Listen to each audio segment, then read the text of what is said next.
Good afternoon everyone.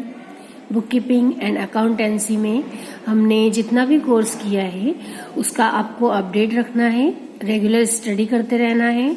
जितना भी हमने अपना फेयर रजिस्टर में लिखा है वो थ्योरी पूरी लर्न रहे, आप लोगों को लर्निंग करते रहिए। और जितने भी सम किए हुए हैं वे सारे सम आपको उनकी मेथड और किस तरीके से किए हुए हैं वो ये याद होने चाहिए। तो आइए अब हम आगे देखते हैं। हमने 3 कॉलम कैश बुक तक कंप्लीट कर लिया है। 3 कॉलम कैश बुक के बाद जो मेन एक बुक आती है कैश बुक, वो होगी पेटी कैश बुक। पेटी कैश बुक मतलब एक ऐसी बही या एक ऐसी रोकड़ बही जो कि छोटे छोटे खर्चों के लिए बनाई जाती है। तो मीनिंग ऑफ पेटी कैश बुक देखते हैं। It is generally observe that in every business irrespectively of size and volume of trade, there are many payments which are of small amount and high frequency. For example, postage, printing, stationery, telephones, carriage, traveling, refreshment, taxi charges, etc. If all transaction payment are recorded in the cash book, it will be unnecessarily overburdened and abnormally taxing for the head cashier. Therefore, a separate cash book is kept in charge of a petty cashier to record all such small cash transaction. This is known as petty cash book. It is the book which is used for recording small and frequent cash transaction every day. In fact, that this book is a part of the main cash book. In the beginning, a small sum is handed over to the petty cashier by the head cashier for defraying the petty expenses. At the end of a particular period, he will be reimbursed with the amount so spent. The balance of petty cash book is included in the balance of principal cash book and carried forward to the trial balance and balance sheet. इस प्रकार यदि हम खुदरा रकड़ बही या meaning of पेटी cash book देखें तो इसके अर्थ में हमें यह समझ में आएगा कि जो मेन कैशियर होता है, जो एक मेन रोकड़ बही रखी जाती है, जो बड़ी कैश बुक होगी, उसमें हम डेली रूटीन के जो खर्चे होते हैं उन्हें रेगुलरली नहीं लिख पाएंगे, क्योंकि जो छोटे छोटे खर्चे होते हैं उनको लिखने में अनावश्यक ही समय की बर्बादी होगी। तो इस तरह के समय की बर्बादी को न करते हुए जो ब्रॉडर स्कोप जिनका बिजनेस का होता है, जो विस्तृत रूप में बिजनेस करते हैं, वो अपने यहाँ एक पेटी कैशियर रखते हैं जिसे कि खुदरा रोकड़िया कहते हैं। वह पेटी कैशियर का वर्क होता है कि पूरे दिन के जो डेली रूटीन के छोटे छोटे खर्चे हैं उन खर्चों को वे एक स्थान पर लिखें, और जो उसका रूटीन का जो खर्चा होता है वो जब पूरा दिन का हो जाता है या वीकली हो जाता है तो वे उसका पूरा हिसाब मेन कैशियर को दे दें और उतनी अमाउंट मेन कैशियर से वापस ले लें जितनी उनकी स्पेंड हुई है या खर्च हुई है, ताकि आने वाले वापस अगले वीक के लिए उनके पास खर्चे के लिए पैसा आ जाए। तो इस तरह से ये रूटीन चलता रहता है और हेड कैशियर के पास छोटे छोटे खर्चों को लिखने के लिए समय की बर्बादी करने का समय बच जाता है और वह अपने मेन कैश बुक की ओर विशेष ध्यान देता है।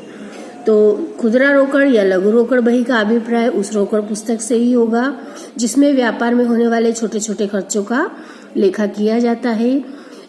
ये खर्चे जैसे पोस्टेज के, कैरेज के, स्टेशनरी, जो रिफ्रेशमेंट के होते हैं, ट्रैवलिंग या जो अदर एक्सपेंसेस, तो ऐसे सारे खर्चों को जब हम एक ही स्थान पर लिखते हैं तो वह कहलाती है पेटी कैश बुक या खुदरा रोकड़ बही। इसकी जो बैलेंस होती है वो इसके बैलेंस को भी हम मेन जो हमारी कैश बुक होगी उसमें हम ट्रांसफर करके और टोटल खर्चों को उसमें दिखा सकते हैं। तो इस तरह से जो पेटी कैश बुक होगी वो बिजनेस की एक आवश्यक बही ना होकर के एक सहायक बही, ऐसी बही होगी जो कि सुविधा की दृष्टि के लिए रखी जाती है। इसका रखा जाना आवश्यक नहीं होता। इसके एडवांटेजेस हैं 5.50 एडवांटेजेस और यूटिलिटी ऑफ पेटी cash book. The utility of keeping a petty cash book is conspicuous by the following advantages. It is very useful for those concerned which mostly make payment through bank.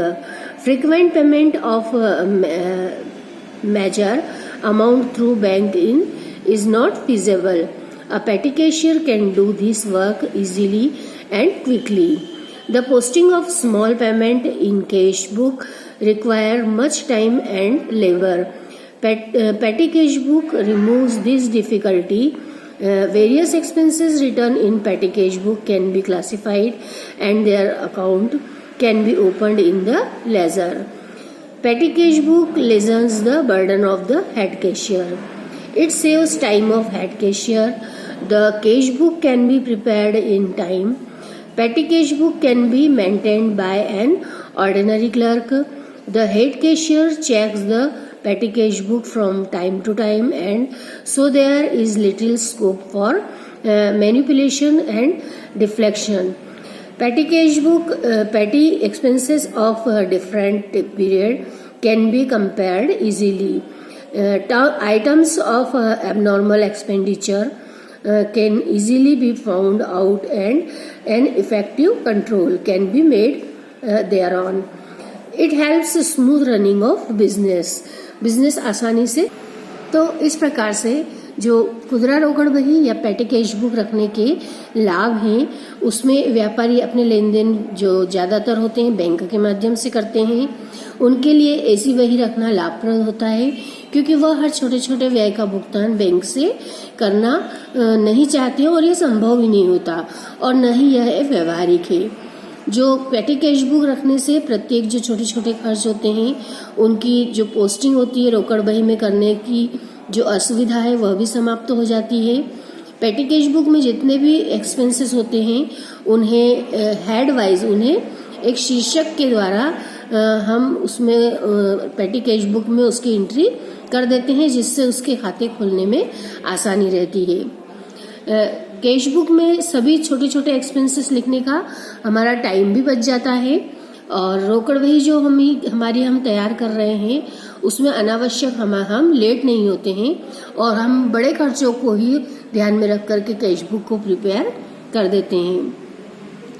जो हमारा head cashier है उसका भी workload कम हो जाता है और जो पेटी कैश बुक लिखने का कार्य कोई भी एक सिंपल जो व्यक्ति होता है, सिंपल एजुकेशन वाला, वह भी कर सकता है, उसे भी हम यह कार्य सौंप सकते हैं। जो पेटी कैश बुक की जांच हम समय समय पर हेड कैशियर के द्वारा करवा सकते हैं, ताकि अगर उसमें कोई भी किसी तरह का मिस एप्रोप्रिएशन है, कुछ जालसाजी है, कुछ उसमें किसी ने गलत लिखा है तो वो हम पकड़ सकें। और जो अलग अलग अवधियों में होने वाले जो पेटी कैश बुक में लिखे गए जो हमारे एक्सपेंसेस हैं उनकी तुलना भी हम आसानी से एक समय पीरियड एक अवधि में या दूसरी अवधि में दोनों में कंपेयर भी कर सकते हैं। इस प्रकार से ऐसी मदों का या ऐसी आइटम्स का भी हम पता लगा सकते हैं जिन पर हमारा ज़्यादा एक्सपेंसेस हो रहा है और जिसे हम थोड़ा कम कर सकें। इस मीन्स हम उस व्यय पर नियंत्रण बनाए रखें या कंट्रोल भी कर सकते हैं जिस पे हमारा ज़्यादा खर्च हो रहा है। तो इन सब लाभों के होते हुए या एडवांटेज के होते हुए ही पेटी कैश बुक को हम बिजनेसमैन रखते हैं। उनके जो हेड कैशियर है उसके ऊपर पूरी रिस्पॉन्सिबिलिटी होती है कि वे समय समय पर उस कैश बुक को भी चेक करें और उसके बैलेंसेस के अकॉर्डिंग ही अपने यहाँ पे खर्चों को भी कंट्रोल में रखें। नेक्स्ट पॉइंट है मेथड ऑफ राइटिंग अ पेटी कैश बुक। जो इसकी लिखने की विधियां हैं ये मेन 2 विधियां हैं। तो जो हमारी यहाँ पे विधियां होगी उन विधियों में हम बिल्कुल सिंपल कैश बुक देखेंगे, क्योंकि जितनी भी हम विधियां देखते हैं उसमें जो सार्थकता जिससे सिद्ध होती है, जिससे हम आसानी से हमारे उद्देश्य को प्राप्त कर ले, वही विधि हमारे लिए वैल्यूएबल या उपयोगी होगी। तो इसलिए हम जितनी भी यहाँ विधि देखेंगे उसमें हम सिंपल जो कैश बुक है उसी के द्वारा, सिंपल विधि के द्वारा ही कैश बुक प्रिपेयर करेंगे। तो हम सीधे एक एग्जाम्पल देख लेते हैं पेटी कैश बुक का। पेटी कैश बुक का 15th नंबर का एग्जाम्पल है। इसमें record the following transaction in the simple system पेटी cash book of Messrs Agnihotri. जब भी मैसर्स दिया हो, मतलब व्यापारी का नाम दिया हो, तो उस नाम को हमें जरूर लिखना है। और मैसर्स व्यापारी के नाम के आगे लगता है M/S, जिसे शॉर्ट में इस तरह से लिखा जाता है। इसे हमेशा आप याद रखेंगे जब भी व्यापारी की हम कोई सी बही बुक तैयार कर रहे हैं तो उसमें हमें मैसर्स जरूर लगाना है। तो 2017 जनवरी 1 की बैलेंस है, बैलेंस विथ पेटी कैशियर। जो पेटी कैशियर का बैलेंस है वो 100 रुपीज का दिया हुआ है। अब यहाँ पे हमने इसके फॉर्मेट के बारे में थोड़ा सा देखना रहेगा। जिसका जो फॉर्मेट होगा, इसके जो कॉलम्स होंगे, वो कॉलम जो दूसरी हमारी सिंपल कैश बुक या डबल कॉलम या 3 कॉलम थी उससे अलग रहेंगे। इसमें जो डेबिट साइड का कॉलम होगा वह सिर्फ अमाउंट का ही बनता है। वह अमाउंट का इसलिए बनाया जाता है क्योंकि इसमें हेड कैशियर के द्वारा सिर्फ एक बार ही अमाउंट दी जाती है या बैलेंस को सिर्फ एक बार ही लिखा जाता है। जब बाद में उन्हें उसके बाद सारे खर्चे करने होते हैं तो खर्चों को तो क्रेडिट साइड में ही लिखा जाता है, इसलिए इसका क्रेडिट साइड ज्यादा बड़ा बनाया जाता है और डेबिट साइड में कुछ भी न करते हुए सिर्फ एक अमाउंट का कॉलम बनता है। तो इस तरह से इसका जो फॉर्मेट है उस फॉर्मेट में सबसे पहले एक अमाउंट रिसीव्ड का कॉलम बनेगा जो डेबिट साइड का रहेगा। कैश बुक फोलियो, ये जो कैश बुक हमारी बनेगी उसका यहाँ पे नंबर डाला जाता है जो जिसमें हमने इसका बैलेंस ट्रांसफर किया है या जिसमें हम इसका बैलेंस ट्रांसफर करेंगे तो उसको कैश बुक का यहाँ पे नंबर डाला जाता है। वैसे अभी हम कैश बुक को नहीं देख रहे हैं, इसलिए कैश बुक फोलियो का नंबर कॉलम यहाँ खाली रहेगा। नेक्स्ट कॉलम आता है डेट का। डेट का कॉलम हमें जरूर बनाना है और डेट विशेष रूप से ध्यान रखनी है कि किस डेट पे हमने कितने खर्चे किए हैं। तो डेट आप जरूर अच्छे से लिखेंगे। इस कॉलम को थोड़ा बड़ा बनाना है क्योंकि डेट उसमें पहले हम ईयर लिखते हैं, फिर मंथ लिखते हैं और फिर डेट लिखते हैं। इसके बाद का कॉलम बनेगा पर्टिकुलर, मतलब विवरण का कॉलम। इसमें हम उन सभी खातों के नाम लिखेंगे जिनके के द्वारा हम एक्सपेंसेस कर रहे हैं। तो जो भी हम खाते लिखेंगे उसमें यदि हमने पिछला बैलेंस लिखा है तो उसे टू बैलेंस लिखा जाएगा, और यदि हमें हेड कैशियर से पैसा मिला है या बैंक से हमें पैसा मिला है, बैंक से हमने पैसा खर्चे के लिए करने के लिए लिया है तो टू बैंक डाला जाएगा। क्योंकि जब भी हम रिसीव्ड करते हैं तो हम डेबिट साइड में लिखते हैं और डेबिट साइड में जब लिखा जाता है तो उसे TO2 और उसके बाद में जहां से प्राप्त हुआ उसका नाम लिखा जाता है। तो इस प्रकार से शुरुआत की सिर्फ 2 एंट्री जो होगी इसमें वह हम डेबिट साइड की मान करके और TO2 से करेंगे। इसके बाद के जितने भी एक्सपेंसेस लिखे जाएंगे वो चूंकि एक्सपेंसेस है जिसे हम क्रेडिट साइड लिखते हैं इसलिए BY बाय शब्द का यूज करेंगे जो भी खर्चे करेंगे उसके नाम के आगे। तो इस तरह से लिखने का तरीका आपको ये दिखाई दे रहा होगा। ये एग्जाम्पल में देखिएगा, इसमें TO2 पहले लिखा हुआ है और उसके बाद जितने भी एक्सपेंसेस है जिनको हमने क्रेडिट किया है वे सब BY बाय से लिखे जाएंगे। नेक्स्ट कॉलम जो होगा वो है वाउचर नंबर का। वाउचर नंबर में वाउचर का वह नंबर डाला जाता है जो कि हमें रसीद के रूप में या डॉक्यूमेंट्स के रूप में प्राप्त हुआ है, जो भी हमने खर्चा किया है उसकी रिसिप्ट के रूप में। तो वाउचर नंबर अभी हम यहाँ पर खाली छोड़ेंगे। इसके बाद ledger folio number. Ledger folio का भी जब हम लेजर बुक में जो अकाउंट ओपन करते हैं उस अकाउंट के जो पेज नंबर होते हैं, जिस पेज पर हमने खोला है वह पेज नंबर लेजर फोलियो में डाला जाता है। इस कॉलम को भी अभी हम खाली जाने देंगे। इसके बाद आता है एक अमाउंट का कॉलम। अमाउंट का कॉलम क्रेडिट साइड लिखा हुआ है। क्रेडिट साइड लिखा है मतलब हमने पेमेंट किया है, इसलिए अमाउंट पेड लिख करके और इस कॉलम में जितनी भी अमाउंट हम पे करेंगे, जो हमने एक्सपेंसेस के पेमेंट के रूप में दी है, वह सारी अमाउंट यहाँ पर लिखी जाएगी। तो इस तरह से इसके कॉलम आप लोगों ने देख लिए होंगे। इसके कॉलम आपको विशेष रूप से ध्यान रखना है। डेबिट पक्ष के 2 कॉलम ही रहेंगे, एक तो amount received and cash book folio number, और इसके बाद डेट से लेकर के और जो अमाउंट पेड है वहां तक क्रेडिट साइड के कॉलम कहलाएंगे। सबसे पहले जो इसका हमने एग्जाम्पल में देखा था, बैलेंस को ऐसा कि ऐसा ही लिखा जाएगा। यह बैलेंस हमारे पास पहला जो शेष बचा है वो प्राप्त हुआ है, इसलिए टू बैलेंस BD इस नाम से लिख करके 1 जनवरी को एंट्री कर दी जाएगी। डेट और सन लिखने का तरीका वही है जो अभी तक हम लिखते आए। सबसे पहले ईयर डाला जाता है, उसके बाद मंथ और फिर डेट।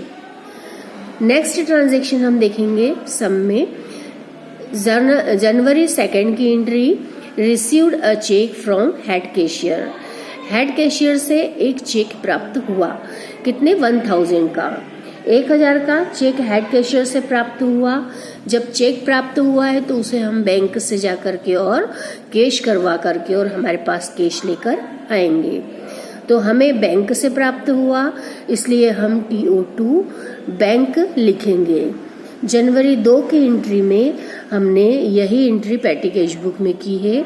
हमें पैसा मिला है, इसलिए डेबिट साइड का मान करके टू बैंक अकाउंट लिखा जाएगा और अमाउंट लिखी जाएगी हमारे डेबिट साइड के कॉलम में जहां हमने बैलेंस लिखा है।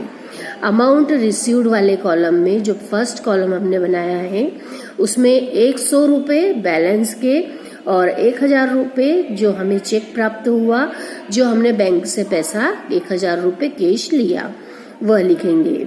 इसके बाद अब जो एंट्रीज आएगी वो सारे एक्सपेंसेस की आएगी। जनवरी 4 pad printing charges. Printing charges मतलब हमने जो प्रिंट करवाए हैं उसके हमने चार्ज दिए, ये 150 रुपीज दिए हैं। तो 4 जनवरी की जो एंट्री होगी उसमें लिखा जाएगा बाय प्रिंटिंग अकाउंट, और जो खर्चे हैं जो हमने पैड किया है तो अमाउंट पैड के कॉलम में 150 रुपये लिखे जाएंगे। इसी तरह जितने भी खर्चे हैं सब में पैड दिख रहा है आपको, मतलब जनवरी 7 को पैड रिफ्रेशमेंट चार्जेस 70 रुपीज, जनवरी 10 को पैड कार्टेज 100 रुपीज, जनवरी 14 को पैड न्यूज़पेपर चार्जेस 150 रुपीज, जनवरी 16 को पैड टेलीग्राम चार्जेस 70 रुपीज, जनवरी 21 को pad taxi charges 40 and pad 31 को स्टेशनरी चार्जेस 100 रुपीज। ये जितने भी हमने पैड किए हैं इन सब के जिस नाम से पैड किए हैं वह डेट के साथ में हमें यहाँ पर पर्टिकुलर के कॉलम में पूरा लिखना है। जब पैड स्टेशनरी तक हमने 31 जनवरी तक लिख लिया, इनकी अमाउंट को भी हमने पैड के कॉलम में लिख दिया है, तो उसके बाद अब इस बारी आती है इसके बैलेंसिंग की। बैलेंस निकालना अभी तक भी हम जैसे निकालते आए हैं उसी तरह निकलेगा। दोनों पक्षों का टोटल किया जाएगा। दोनों पक्षों के टोटल में से जिस पक्ष के टोटल ज्यादा है, अधिक आ रही है, उसमें से कम वाली टोटल को माइनस कर दिया जाएगा। जब माइनस किया जाएगा तो यह ध्यान रखना है कि बड़ी टोटल जो ज्यादा टोटल हमारी कौन से पक्ष की आई है। तो कैश बुक की तरह ही यहाँ पे जो डेबिट साइड की टोटल है वह अधिक होगी, क्योंकि बहुत कम स्थिति ऐसी होती है कि हमने पूरा खर्चा पैसा कर दिया, बिजनेस में हमारे पास हाथ में कुछ भी नहीं बचा। तो यही मान करके इसके डेबिट बैलेंस को सदैव रखा जाता है। इसका जो टोटल डेबिट साइड का है वो 1100 रुपये होगा। 1100 रुपये किस तरह रहा, 1000 रुपये तो जो हमने बैंक से लिए थे वो, और 100 रुपये जो हमें बैलेंस हमारे पास पहला पुराना बचा था। तो इस तरह से टोटल 1100 रुपये का हमारे पास डेबिट का शेयर यहाँ टोटल आया है। इसी तरह अब हम देखेंगे कि यहाँ पर क्रेडिट साइड का जितने भी हमने खर्चे किए हैं उन सारे खर्चों का टोटल कितना आया है। तो इन सारे खर्चों को एक बार हम क्या करेंगे, एक बार प्लस कर लेंगे कि हमारा कुल कितना खर्चा हुआ है। तो क्रेडिट साइड की करने के बाद हमें पता चलता है कि इसका टोटल 690 रुपये आएगा। 690 ये हमारा कुल खर्च हुआ है जो हमने पूरा जनवरी 4 से लेकर जनवरी 31 तक किया है। तो जो ये 690 रुपये हैं ये हमारे खर्च हुए हैं। अब इन खर्चों को हमें हमारे टोटल 1100 में से माइनस करना रहेगा। तो इस प्रकार 1100 माइनस 690 किए जाएंगे तो जो अमाउंट बचेगा वो बचेगा 410 का। तो 410 और 690 मिलाकर हुआ दोनों पूरा 1100, मतलब 1100। तो इस प्रकार जितना हमारा खर्च है 690 रुपये, वह खर्चों को हम टोटल 1100 में से माइनस करके बैलेंस निकाल लेंगे 410 रुपये। 410 जो बैलेंस निकला है ये हमारे क्रेडिट साइड का टोटल कम है। तो 410 क्रेडिट साइड में लिख करके बाय बैलेंस उसी लास्ट डेट को लिखा जाएगा जहां पे हमने ट्रांजैक्शन खत्म किया। 31 जनवरी को बाय बैलेंस CD लिखा जाएगा यहाँ पर, मतलब कैरी डाउन। अब इस बैलेंस को हम आगे लेकर आएंगे नेक्स्ट मंथ के लिए। जो 31 जनवरी को हमने बैलेंस निकाला वो नेक्स्ट फरवरी 1 को ओपनिंग बैलेंस बनेगा। तो ये जो ओपनिंग बैलेंस 410 का बना है इसको हम लिखेंगे फरवरी 1 को टू बैलेंस BD, मतलब ब्रॉट डाउन। जिस प्रकार हमें 1 जनवरी को टू बैलेंस BD हमने लिखा था 100 रुपीज, उसी तरह नेक्स्ट मंथ के लिए यहाँ पर टू बैलेंस BD 410 रुपीज हमारे पास बचे हैं। अब नेक्स्ट मंथ में जो पेटी कैशियर होगा वह इसमें से अपने खर्चे करता रहेगा और जब हेड कैशियर के द्वारा उसे प्राप्त हो जाएगा तो वह यहाँ पे अपनी उसकी एंट्री टू बैंक या टू कैश करके और डेबिट साइड में अमाउंट को लिख लेगा। इस तरह यह प्रोसीजर चलता ही रहता है और जो पेटी कैशियर है वो अपने इस हिसाब को मेन कैशियर या हेड कैशियर को देता रहता है। यह रूटीन चलने के कारण जो हेड कैशियर है उसके पास इतना समय की बचत हो जाती है जितना समय की पेटी कैशियर अपनी पेटी कैश बुक को लिखता है। वह सिर्फ जो हेड कैशियर जो होगा वह सिर्फ अपने जो बड़े बैलेंस है उनको ही अपनी कैश बुक में एंट्री करता है। तो इस तरह से ये वाला जो सम देखा हमने, इसे सिंपल सम है यह। इसी तरह से आपको सारे सम करना है। इसमें जो एक नई बात आई है और वो है इसके नेक्स्ट जो थ्योरी है उसमें जो बहुत ही सिंपल है, जिसे कहा जाता है इम्प्रेस्ड सिस्टम ऑफ पेटी कैश बुक। तो इम्प्रेस्ड सिस्टम क्या होगा, जो एक ऐसा सिस्टम है जिसमें कि हेड कैशियर के द्वारा जो पेटी कैशियर को पहले से अमाउंट दे दी जाती है तो वह कहलाता है अमाउंट फ्लोट। तो यह जो फ्लोट के अमाउंट है यह हेड कैशियर पेटी कैशियर को पहले से खर्च करने के लिए दे देता है। तो वह जो सिस्टम होगा वह सिस्टम इम्प्रेस्ड सिस्टम कहलाएगा, मतलब खुदरा रोकड़ की अग्रदाय पद्धति। अग्रदाय पद्धति में यही बताया गया है कि पहले से जो अमाउंट दे दी जाती है पेटी कैशियर को खर्च करने के लिए, जो फ्लोट होती है वह इम्प्रेस्ड सिस्टम में दी जाती है। तो इसकी थ्योरी देख लेते हैं हम। Impressed system of petty cash book, meaning the term impressed means advance given.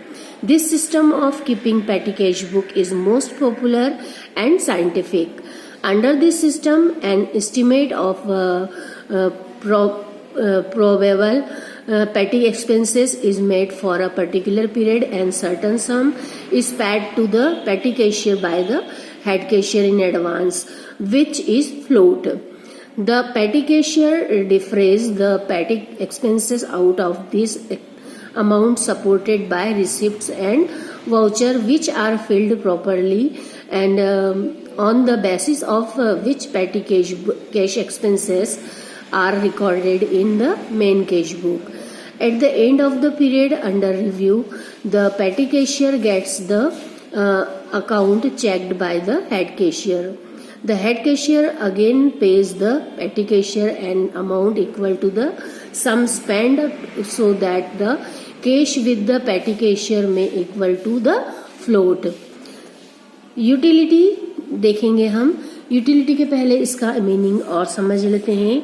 जो इम्प्रेस्ड सिस्टम होगा, इम्प्रेस्ड सिस्टम मतलब अग्रदाय पद्धति, तो जो खुदरा रोकड़ वही की अग्रदाय पद्धति होगी उसमें जितने भी एक्सपेंसेस खर्चे होते हैं, छोटे छोटे खर्चे जो पेटी कैश बुक में लिखे जाते हैं, जैसे पोस्टेज है, कैरेज है, स्टेशनरी है, रिफ्रेशमेंट है, ट्रैवलिंग एक्सपेंसेस है, इन सब के जितने भी खर्चे होते हैं उन सभी खर्चों को जब पे करना होगा तो उसके लिए पेटी कैशियर के पास पैसा किस तरह से और कहाँ से आएगा. तो यह बात पहले से ही ध्यान में रख करके जो हेड कैशियर होता है उसके द्वारा पहले से जो अमाउंट पेटी कैशियर को दे दी जाती है वह अमाउंट इम्प्रेस्ड सिस्टम में दी जाएगी और उसमें जो अमाउंट दी जाएगी उसे कहा जाता है फ्लोट. तो इसी के कारण इस पद्धति को अग्रदाय पद्धति या पेशगी पद्धति कहा जाता है. यह एक साइंटिफिक मेथड है. इसके अंतर्गत जो भी अवधि है, जो टाइम होता है, उसके लिए होने वाले जितने भी छोटे छोटे एक्सपेंसेस होंगे उनका अनुमान लगाकर उनका एक अप्रॉक्सीमेटली कितना खर्च हो सकता है यह निश्चित करके हेड कैशियर के द्वारा जो पेटी कैशियर को अमाउंट दे दी जाती है. ऐसी रकम जो होती है वह जनरली जो पेटी एक्सपेंसेस होते हैं उनके लिए पर्याप्त रहती है और उन सभी खर्चों का भुगतान पेटी कैशियर करता रहता है और उनकी रिसिप्ट्स को प्राप्त करता रहता है.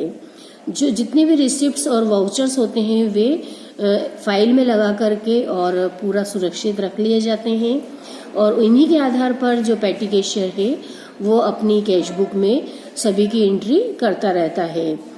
कभी भी जो हेड कैशियर है वह इन सारे डॉक्यूमेंट या इन वाउचर्स को देखने के लिए मांग सकता है, इसलिए पेटी कैशियर को उन्हें एक फाइल में सुरक्षित रखना आवश्यक होता है. दिया गया समय जब पूर्ण हो जाता है, अर्थात अगर उन्होंने 8 दिन या 15 दिन के लिए उन्हें फ्लोट के रूप में अमाउंट दी है और समय भी पूरा हुआ और यदि वह फ्लोट की अमाउंट समाप्त हो जाती है, खत्म हो जाती है, तो पेटी कैशियर के द्वारा फिर से जितनी खर्चे हुई अमाउंट जो उन्होंने एक्सपेंसेस में पेड कर दी है उतनी अमाउंट वापस वो हेड कैशियर से मांग सकता है और वापस उतनी ही अमाउंट अपने पास कर लेता है जितनी पहले उन्होंने दी थी. मतलब जितने खर्च उनके हुए हैं, जितने एक्सपेंसेस उन्होंने पेड किए हैं उतनी अमाउंट हेड कैशियर से वो वापस ले ले तो वह पूरी अमाउंट जो होगी वह वापस उसके पास बैलेंस के रूप में वही अमाउंट रहेगी जो कि स्टार्टिंग में हेड कैशियर के द्वारा उन्हें दी गई है.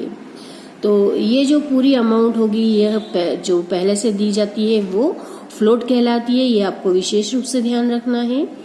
इसका जो एग्जाम्पल है वो एग्जाम्पल एक और यहाँ पे समझाया गया है. 16 नंबर का एग्जाम्पल, इसे भी आप देखेंगे. इसमें जो कॉलम्स दिए हुए हैं ये कॉलम्स जो अलग अलग एक्सपेंसेस हैं उन एक्सपेंसेस के लिए अलग अलग कॉलम बना दिए जाते हैं. तो ये हमारे लिए बिल्कुल ऐच्छिक है कि हम ये कॉलम बनाएं या हम एक ही अमाउंट के कॉलम में सारे खर्चों को लिख दें. ये जो कॉलम बनाने का जो नियम है ये थर्ड जो मेथड होगी एनालिटिकल पेटी कैश बुक, इसके द्वारा किया जाता है. एनालिटिकल मतलब होता है विश्लेषणात्मक पेटी कैश बुक तैयार करना. इसमें जितने भी खर्च होते हैं उनको एक अलग अलग हेड में बांट दिया जाता है. जैसे एग्जाम्पल के तौर पर हमने फ्रैट एंड कैरेज को एक में लिया, पोस्टेज को एक में लिया, प्रिंटिंग एंड स्टेशनरी लिए और सन्ड्री एक्सपेंसेस का एक अलग से कॉलम बना दिया.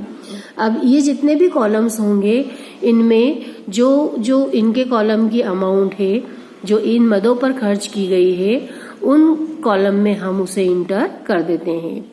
और जो एक अमाउंट का कॉलम होता है वो तो बनता ही है, उसमें वो अमाउंट तो लिखी ही जाती है जो हमने इन कॉलमों में भी लिखी है। और पूरी इस कॉलम की जो टोटल होगी अमाउंट के कॉलम की, वह टोटल ये जो अलग अलग एनालिटिकल में हम कॉलम बनाते हैं इन कॉलम के टोटल के बराबर इस टोटल को होना चाहिए। तो जो कहने का मीनिंग निकलेगा वो यही रहेगा कि इन सारे जो अलग अलग हेड्स हैं इनका टोटल भी इसमें ही लिखा गया है, इसलिए अलग अलग हेड ना बनाते हुए हम एक ही अमाउंट का कॉलम बनाएंगे और उसमें ही सारी अमाउंट को लिखेंगे। क्योंकि ये एक मेथड होती है जो कि एनालिटिकल मेथड कहलाती है, उसमें सिर्फ ये सुविधा होती है कि हमारी टोटल हमने खर्च किया है वह इस टोटल से मिल जाए। व्यापारी को इसमें यह सुविधा होती है कि वह कभी भी ये पूरी पेटी कैश बुक को देख करके यह पता लगा सकता है कि किसी एक हेड पर कितना खर्च हुआ है। जैसे यदि कभी हेड कैशियर तुरंत पूछे कि आपका फ्रैट पे या कैरेज पर कितना खर्च हुआ है तो वह तुरंत बता सकता है कि 23 रुपीज खर्च हुए हैं। उसे जो टोटल अमाउंट उन्होंने लिखी है उसमें से ढूंढने की आवश्यकता नहीं होती है कि वे पहले ढूंढे कि फ्रैट हमने कहाँ कहाँ इनमें दिया है।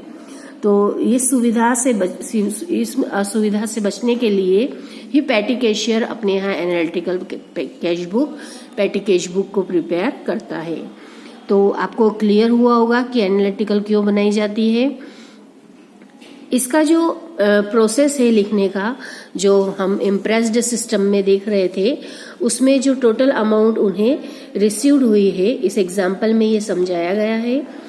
सबसे पहले जो एग्जाम्पल में received from head cashier 200 rupees जो हेड कैशियर से मिले उस अमाउंट को टोटल डेबिट साइड के क्योंकि रिसीव्ड है इसलिए अमाउंट के कॉलम में 200 रुपीज 1 जनवरी को टू कैश हेड डाल के और लिखा गया है। अब जितने भी एक्सपेंसेस हैं 2 जनवरी से लेकर के 26 जनवरी तक इन सारे खर्चों को करने के बाद फिर जो बैलेंस बचा है वो बैलेंस बचा है 122 रुपीज 122 रुपये बैलेंस बचा है। मतलब इनका खर्च हुआ होगा 78 रुपीज।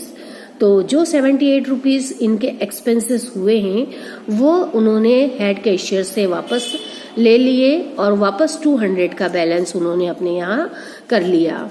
तो इस तरह से ये जो 78 रुपीज वापस लिए हैं ये अमाउंट और जो इन्होंने वापस 200 कर लिया ये अमाउंट जो है वो फ्लोट कहलाती है और ये इम्प्रेस्ड सिस्टम से इन्होंने कैश बुक प्रिपेयर की है ऐसा माना जाता है।